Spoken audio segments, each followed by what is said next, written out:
Tahoe Truckee Sanitation Agency for March 13th, 2019 at 9 a.m. And let the record reflect that Dale Cox is on the phone here, and Dan Wilkins is not present currently, and we shall proceed here. Blake, would you lead us in the Pledge of Allegiance? Sure. All right, let's begin. Pledge allegiance to the flag of the United States of America, and to the republic for which it stands, one nation, under God, indivisible, with liberty and justice for all. Okay. John? Okay. And with that taken care of, and we, before I start public comment, we are videoing our board meetings here, so everybody at any time can, after the board meeting, can go to the website and download that video if there's any questions or want to see us in action and how we come to a resolution on different items that take place. So, I have under public comment, discussion items only, no action to be taken. Any person wishing to address the board may do so at this time.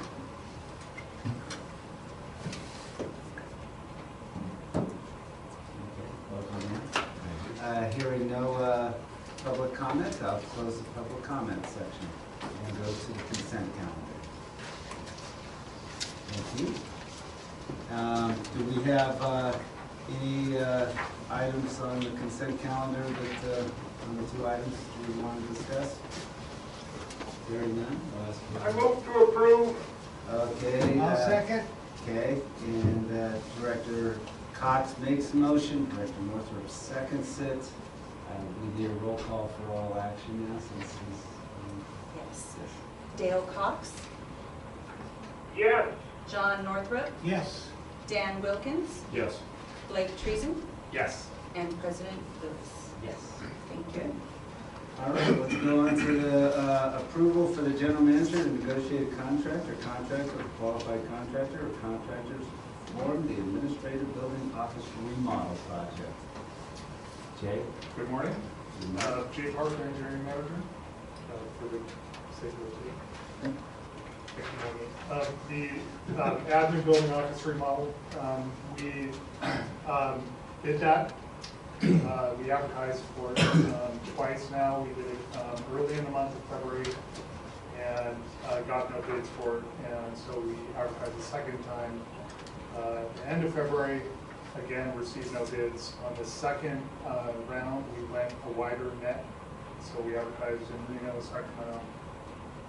The Contractor Association of Truckee Tahoe and Sierra Sun, and still got no bids.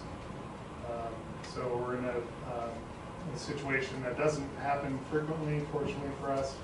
But we're the front ends now allow us, because we bid the project and we've received no bids, on the board of directors approval, we can go ahead and negotiate the contract. So that's the recommendation, is to authorize the general manager and staff to negotiate and start the project that way. Council, is that correct? Yes, staff recommendation is consistent with your authority under the bidding statute. Jay, you might check with John Collins at Alpine Springs, because they just had the ADA work done over there. And Okay. that contractor, John Collins could tell you who that was. Okay. You might want to get in touch with him. All right, thank you. Is there something above and beyond just the obvious competitive bidding climate that you think of why we're getting no bids for projects? Yeah, I mean, besides contractors being busy, that's the obvious one, but also, you know, there's always consideration when you do engineering plans. Are you making the project big enough to be attractive for, you know, a bidder to come in, especially given that we're not private, you know, that they, it's a prevailing wage project. Our specs are not, I guess, easy. That, you know, we do have some tight specs.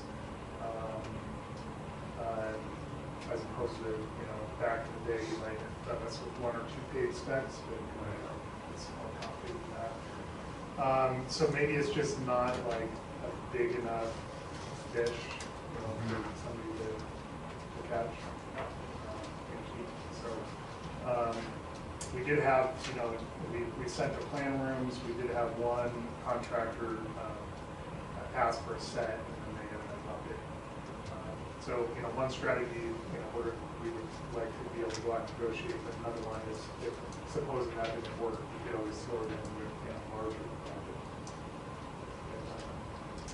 We are recommending a negotiation.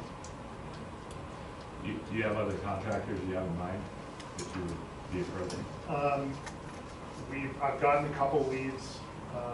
That's about it. I mean, the contractors that I'm used to associating with in my field is, they're the ones that build the clarifiers and the VNRs and those kind of things, and not necessarily, office remote. So, we'll be chasing the leads that we've got. Upon approval, we'll reach out to other districts, some of the managers, if they're experienced, and potentially see how the negotiations come. And we bring that back for board approval. If we find that they're not being too receptive, we're not getting the question on, we may roll in additional work into the scope or correspond with another fund. I can give you the name of a couple of folks that I've worked with that might fit the bill. Okay, that's great. Thank you. Okay, we have a motion. I will so move. Director Preston makes a motion. Director Northrup seconds it. Roll call, please. Dale Cox, Yeah. John Northrup, Yes. Dan Wilkins, Yes. Blake Treason, Yes. and President Lewis. Yes. Thank you. Motion passes. Let's go on to item 5, department reports.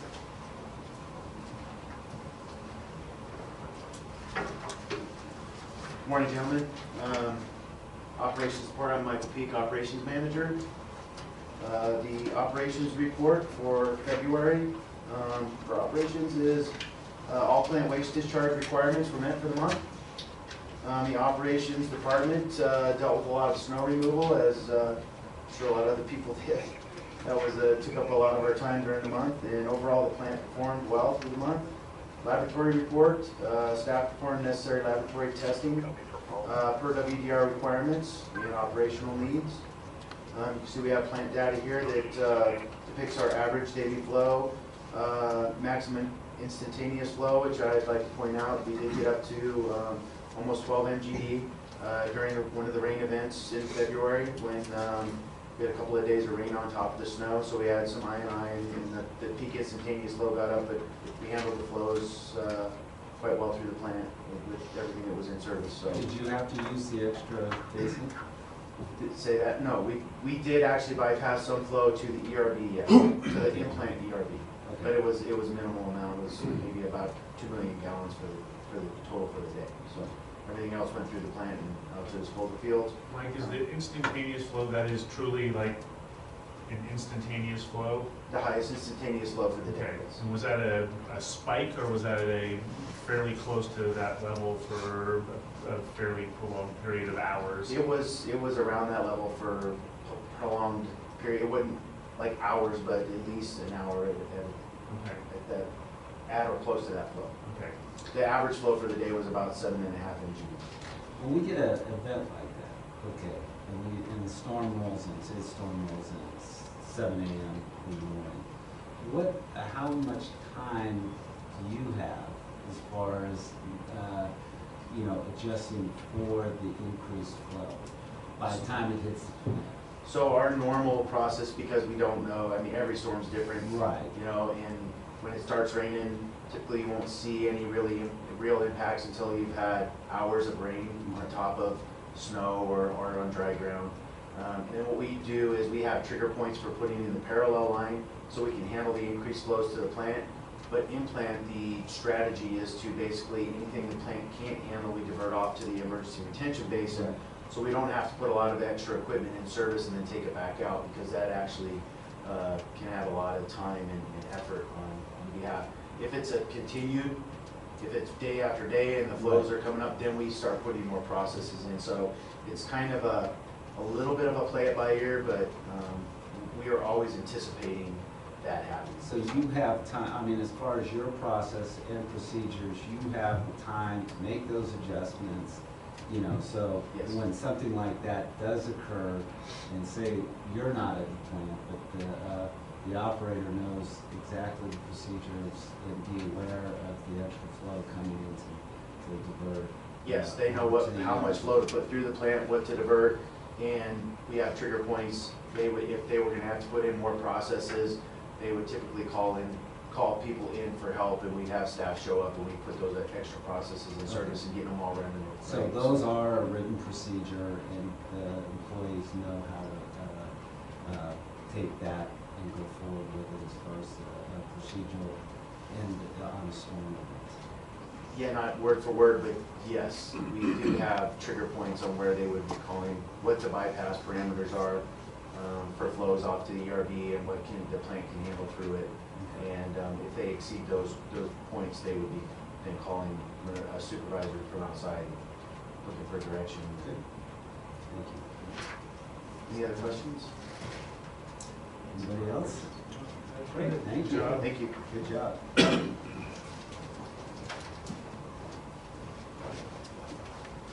Richard Palante, Maintenance Manager. Good morning, Mr. President and Board of Directors.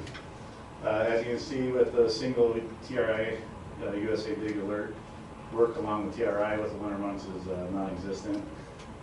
As Michael mentioned, a lot of resources were dedicated to snow removal. Saw a downturn in preventative maintenance, and that was due to the adjustment of staff to do the snow removal. Increase in unscheduled work. We're just kind of trending that out, see where it goes, and kind of understand the upticks and downticks of that. You'll notice we have 39 safety work orders, and that was due to doing a safety audit, so we're getting caught up on all those items that we identified. As far as plant maintenance projects, we are working on installing a new chlorine leak detection system in the chlorine building. We'll bring an outdated piece of equipment up to current equipment that we use elsewhere in the plant, provides commonality between spare parts.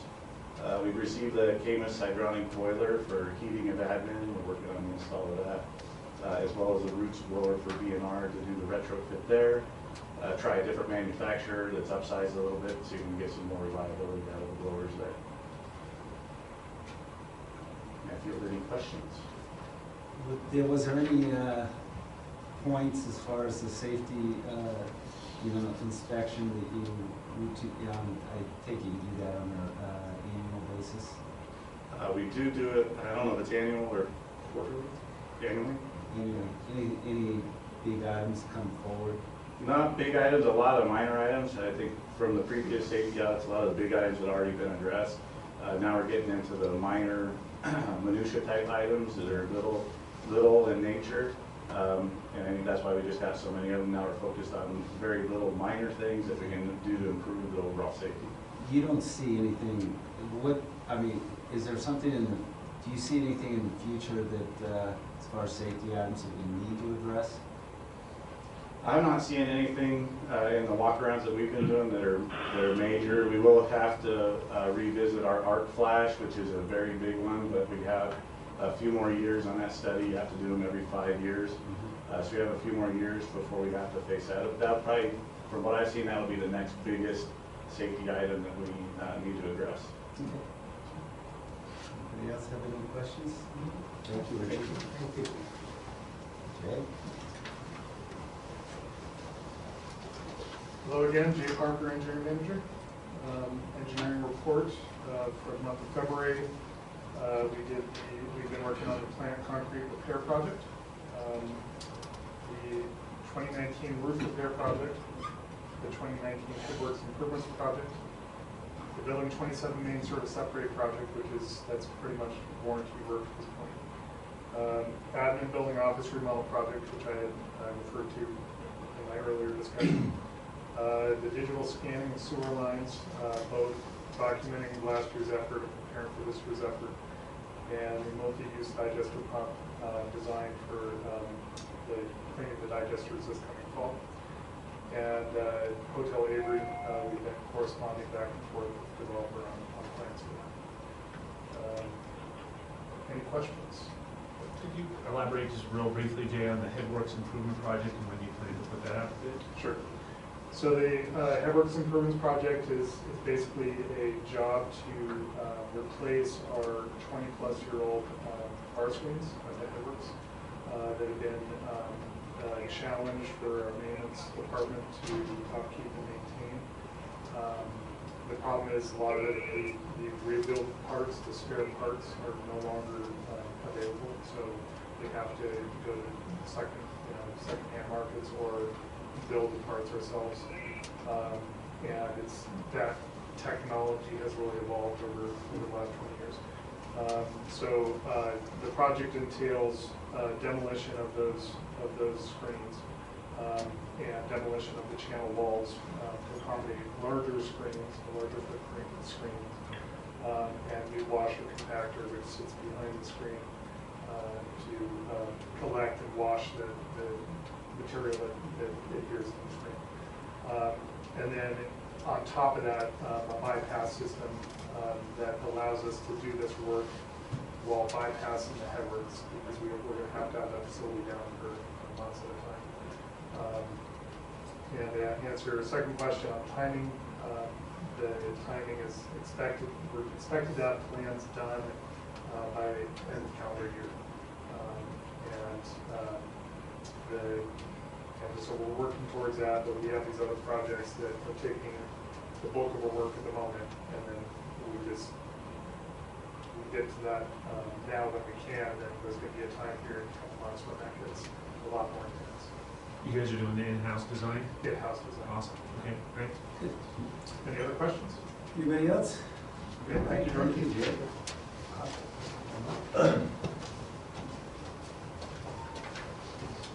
Morning, gentlemen.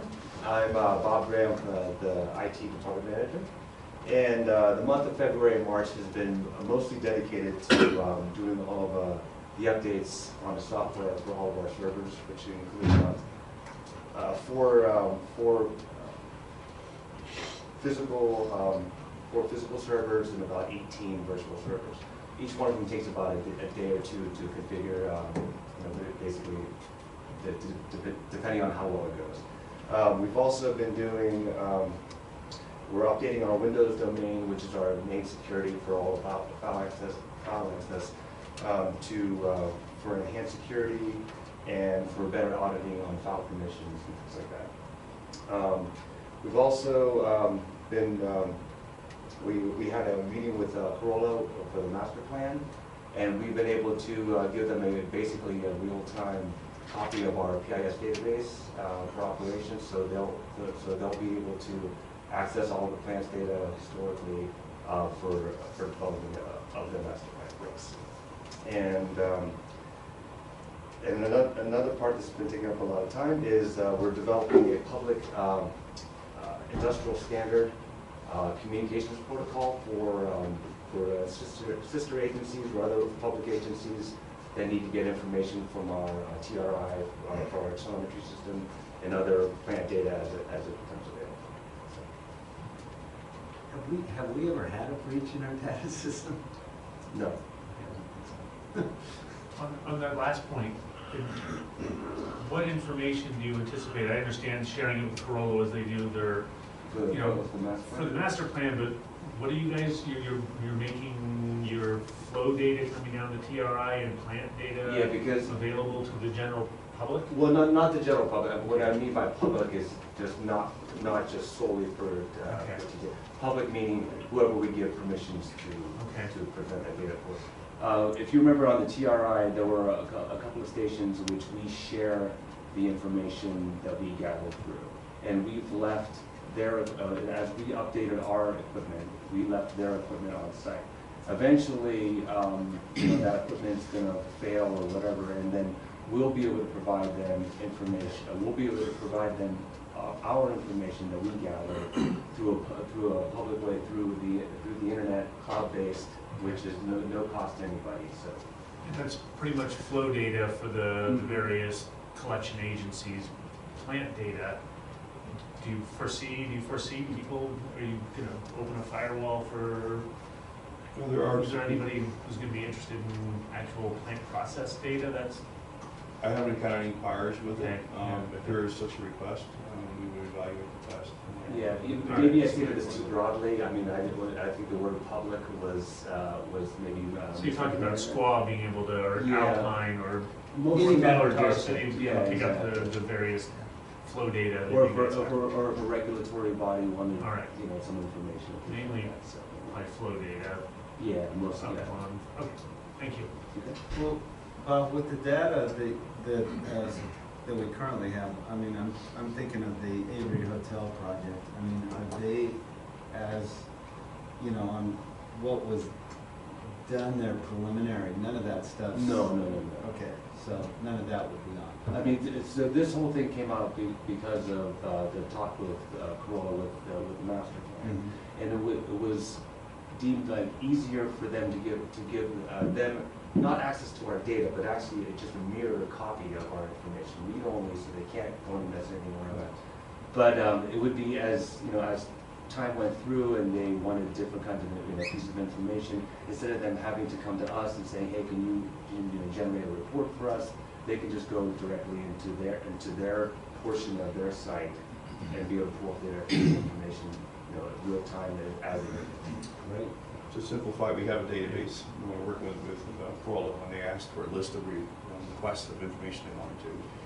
And as we were having our kickoff meeting, we discovered that they were asking more and more questions and data. And we came to the conclusion maybe simpler just to get a snapshot of our current data set, provide it to them. That way, it would make it easier for them to get to the data, speed up the process, cost less. So it's not a public access, it's just for the sole purpose of the master plan.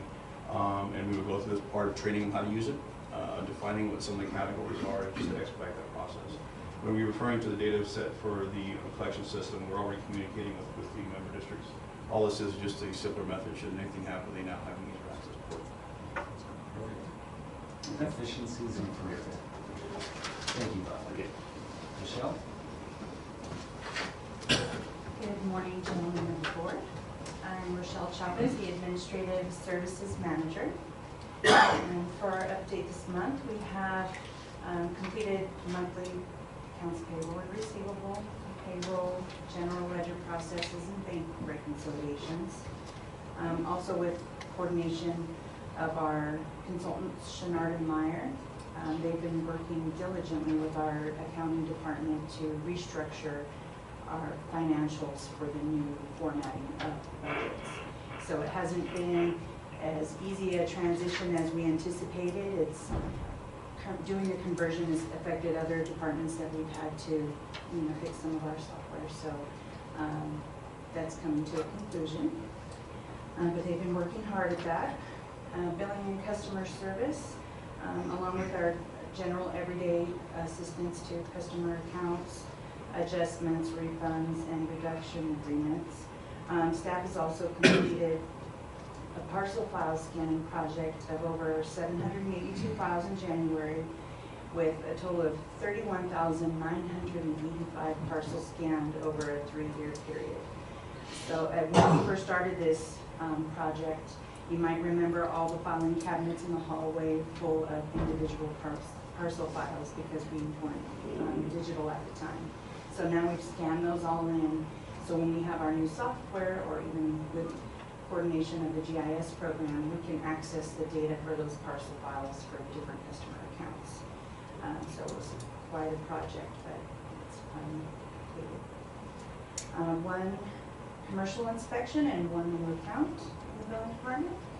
Purchasing has also completed general duties of operating supplies and coordinating with all departments on our construction projects and agreements.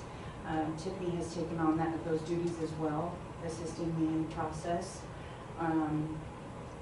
So she keeps tracking sheets, and it's easy for us to monitor where we are and the step of the project. So we know when it's nearing completion, when it comes to completion, how many days to pay out retention. So she's keeping tighter schedule of those. so we can all stay in communication with each other. And then also, we received a thank you letter from Project Mana. I don't know if I'm saying that right. Project Mana for the food bank that we did in December. They sent it to Tiffany, so I went ahead and included that in there so you could see our recognition for that. That's something that she started this year, was the Toys for Tots under Project Mana, so thank her for that. And then general administration. We are still working on questionnaires for implementation of Cassell. They've sent me quite a big stack of that, so we'll be working in coordination with the other sub-departments in admin on that. Continuing task reviews that go along with those. So as we're completing these questionnaires, I can work with the departments to get a better understanding of their everyday duties. And also continued planning for implementation of billing sewer service charges to the county tax rolls. So we're getting more information on that and what exactly is required from each county to do so.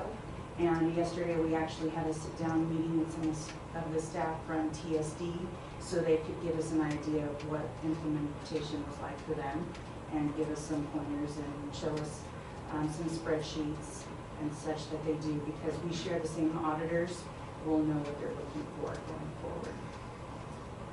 And then also working with Jay and LaRue on the HDR sewer connection fee study, continuing that, finishing that up, and general duties. Other than that, Do we have any idea, are we gonna be able to make next year's tax roll with the, the implementation? Is that the goal? yes. Okay. Yes, with the timeline that we have from the counties, all it's going to take is us making sure that we have our resolutions in place and we get our notifications out to the public in time to meet those deadlines. And right now we're on. And to clarify, we're only going to be addressing residential at this point. On the 31,985, did you find, what'd you find? You would be surprised. Like, give us an example. Very old documents from when TTSA built on the stubs. I don't know if you have seen those, getting them yourself at your own home. But the tear-off stubs, notes from previous employees in that department, getting specifics about, how it's transitioned from ownership, inspections for commercial properties. Some might only be 5 or 10 pages, but some could be reams of paper for larger commercial properties. So that's, those commercial ones, they took a little more time and make sure to be diligent in there. Okay. Board, any other questions? Thank you. Director Wilkins? Just on the conversion from direct billing to putting up tax roll, what's our communication plan with our customers to inform us of that? We are working on a draft memo, similar to the one that TSD did. So there's one that goes out to our customers just to let them know that we intend to make this transition. And then the secondary will be the actual resolution that allows us to do so. So it will require a public hearing for that as well. So I think a part of that, because I think the way it's going to work is it's effectively everyone's payment's going to end up being 6 months later than it would have been. Correct. So I think normally what would happen is we'd send out in July, I believe, Yes. a payment for, or a invoice for half of the year, and then in December we'd send out an invoice for the next half of the year. And I think with the property tax payment, the taxes are due in mid-December, if I remember right. Yes. Yeah, and then also on April 10th. So I think making that a part of the communication, that the net result is they're going to pay the same, but that when they pay it is actually going to be a little bit later than they would under the current system. Yes. Some folks may see that as a benefit. So Definitely take that into consideration, whatever makes the transition easier for everyone. right, and that it would just explain to people in terms they can relate to. It's like, hey, you're not going to bill in July. It's going to be on the property tax in November. instead of, just a delay. When, yeah. when that gets implemented on the tax roll and the customer sees it, I mean, is that identified as a service charge? It doesn't say service charge, it'll just say Tahoe Truckee Sanitation Agency Okay, and list our phone number. Generally, that's what it says. because, you know, a service charge is not taxable, correct? You know, a building fund on there is, so, I mean, it's up to the count, I mean, 99% of people is out there. We have to actually, Point time. Unless you got it. as we apply for this, so we have to get separate tax codes. Okay. And that tax code, if they research it, will say sewer service fees. So they'll know specifically what that's for. So our other charges that we generally send are the delinquencies. Yeah. So they'll have two separate tax codes when we file. Director Tressi? Different topic, but just when you, I really like the charts that show the activity of the connections at the plant here, by month and by agency.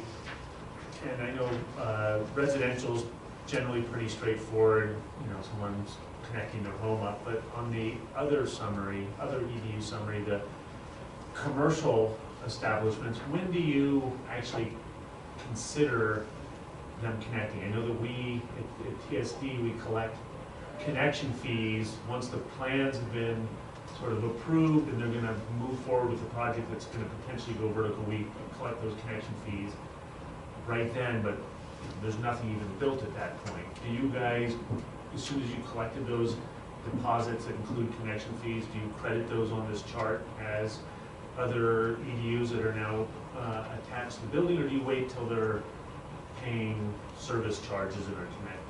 We wait until they're paying service charges. Okay.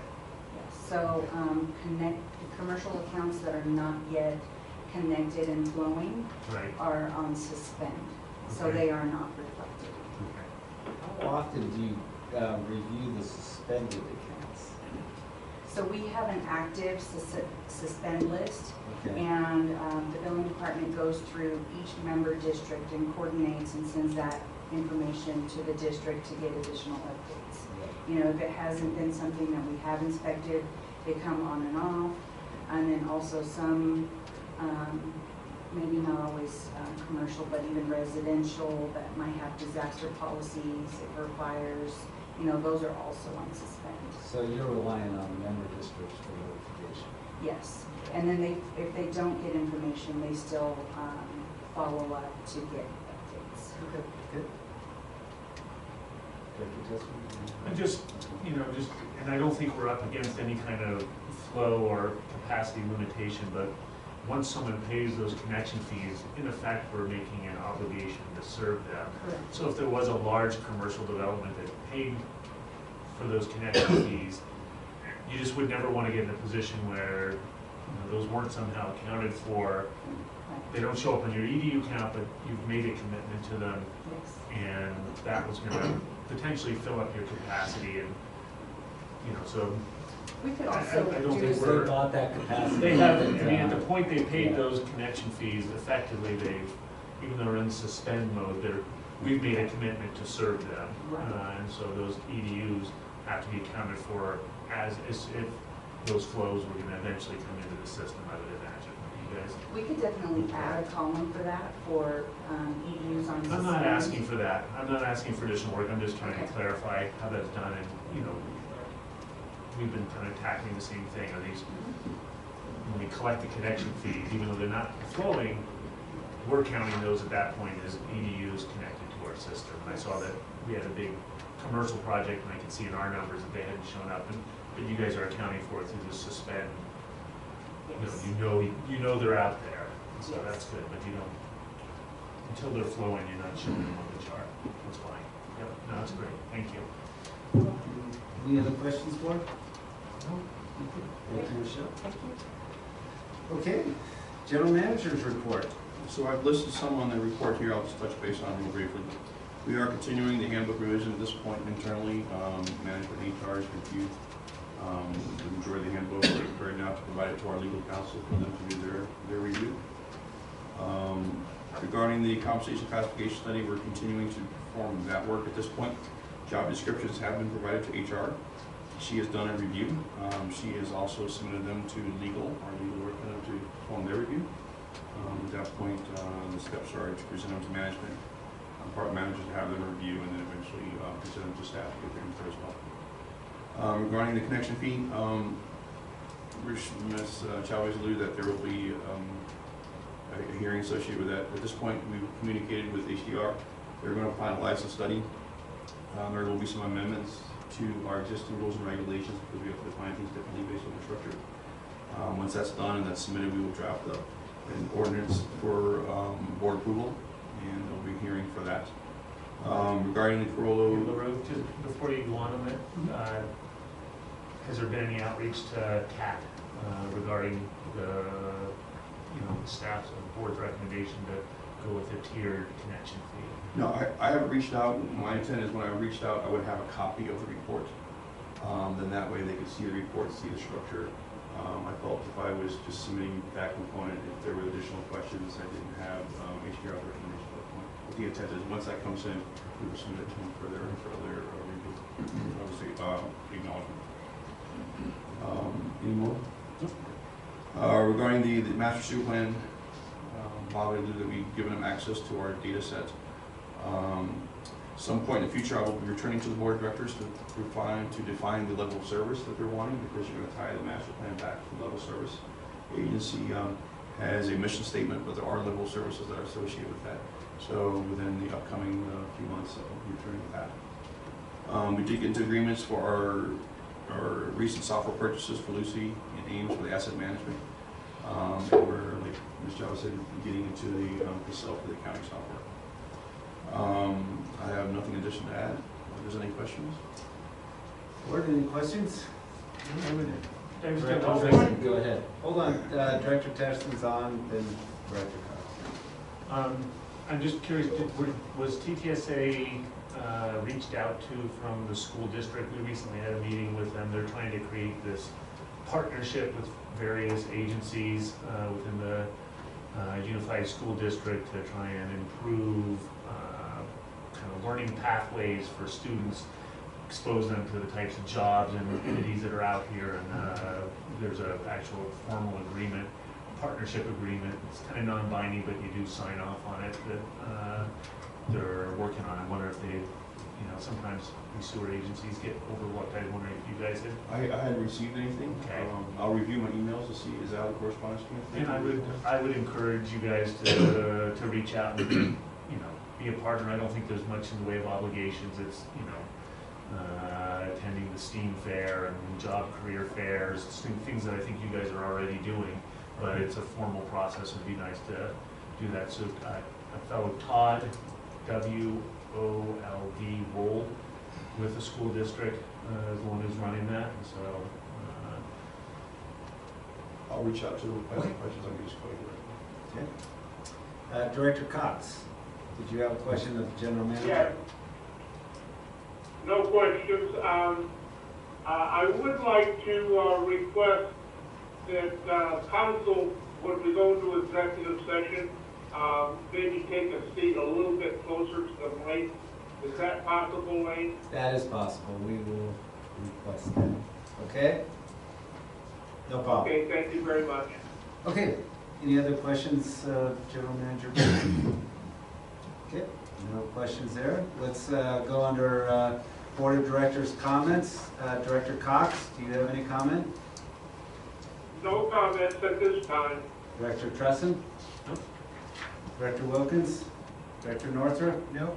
I just have a comment that I believe with the, getting this compensation and salary study done, that encourage, the employee review period here and the staff review period, if we can get that, I was hoping we'd have something on the agenda this month, but hopefully next month we'll have that to where we can take a look at it, and it'll sure clarify employees' responsibilities, job responsibilities, whether they're in a bargaining unit, whether they're not. I think it would be a great enhancement once we get it, and I just encourage staff to diligently work on it. So that's my comment. And with that, we will now go into closed session, and we'll hit the camera, and then possibly come back into open session if there's any action. Okay? We're back in open session at 10:40 a.m. And the action taken, we're going to go on to item 8, consider approval of Resolution 1, 2019, ratifying the appointment of hearing officer for employee termination appeal hearing. With that, we have a motion to approve. I will move. I'll second. Approval of resolution 1-2019. Okay, Director Treston makes that motion. Director Wilkins, Director Northrup seconds that motion. Any further discussion? Okay, roll call, please. Dale Cox, Yes. John Northrup, Yes. Dan Wilkins, Yes. Blake Treason, Yes. and President Lewis. Yes. Thank you. Okay. With that, we'll have a motion for adjournment. So moved. Okay, your second, Dale. Director Northrup makes the motion. Director Cox seconds it. I guess we have a phone call for adjournment. Yeah. Okay, so Dale Cox, Yes. John Northrup, Yes. Dan Wilkins, Yes. Blake Treason, Yes. and President Lewis. All right.